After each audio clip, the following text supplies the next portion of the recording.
Good morning, and thank you for tuning in once again, my faithful listeners. It's much too early for the afternoon radio news, and still too early for the morning radio music. To fill this early time slot, we have a copy of the Brothers Grimm fairy tales, and I'll be reading you these stories every morning until our book runs out. Today's story, The Pack of Ragamuffins. Our story begins.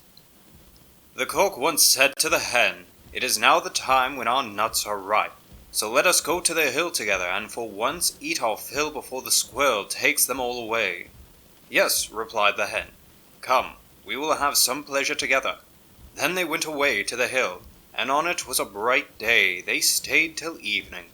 Now I do not know whether it was that they had eaten till they were too fat, or whether they had become proud, but they would not go home on foot, and the cock had to build a little carriage of nutshells. When it was ready, the little hen seated herself in it, and said to the cock, "Thou canst just harness thyself to it." "I like that," said the cock. "I would rather go home on foot than let myself be harnessed to it. No, that is not our bargain. I do not mind being coachman and sitting on the box, but drag it myself I will not." As they were thus disputing, a duck quacked to them, "You thieving folks, who bade you go to my nut hill? Well, you shall suffer for it," and ran with open beak at the cock. But the cock also was not idle, and fell boldly on the duck, and at last wounded her so with his spurs that she also begged for mercy, and willingly let herself be harnessed to the carriage as a punishment.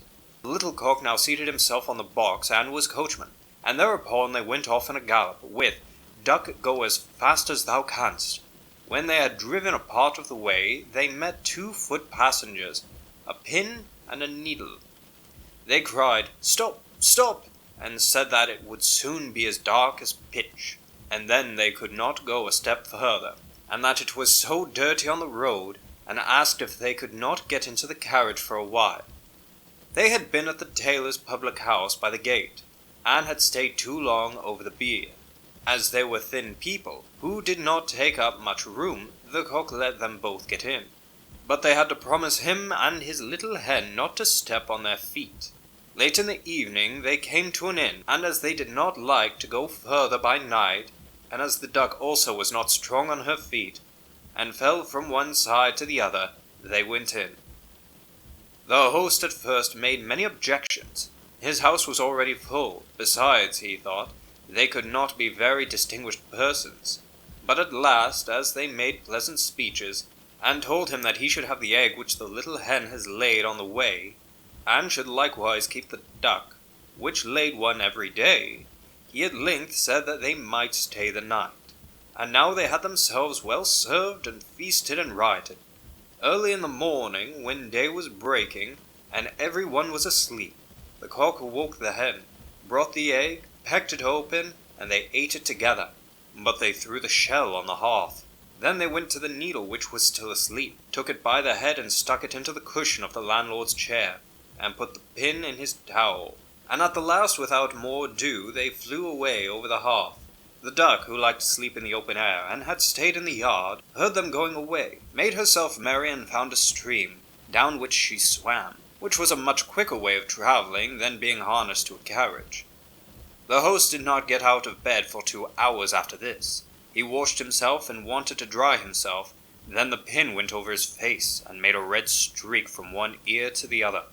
After this he went into the kitchen and wanted to light a pipe. But when he came to the hearth, the eggshell darted into his eyes. "This morning everything attacks my head," said he, and angrily sat down on his grandfather's chair. But he quickly started up again and cried, "Woe is me!" For the needle had pricked him worse than the pin, and naught in the head. Now he was thoroughly angry, and suspected the guest who had come so late the night before. And when he went and looked about for them, they were gone. Then he made a vow to take no more ragamuffins into his house, for they consume much, pay for nothing, and play mischievous tricks into the bargain by way of gratitude. I regret to inform you that that is the end of our story for this morning.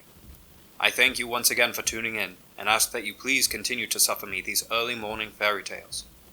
I ask that you tune in a little later for the morning radio music, and a little later after that for the afternoon radio news. And if you're truly out there listening, Good luck.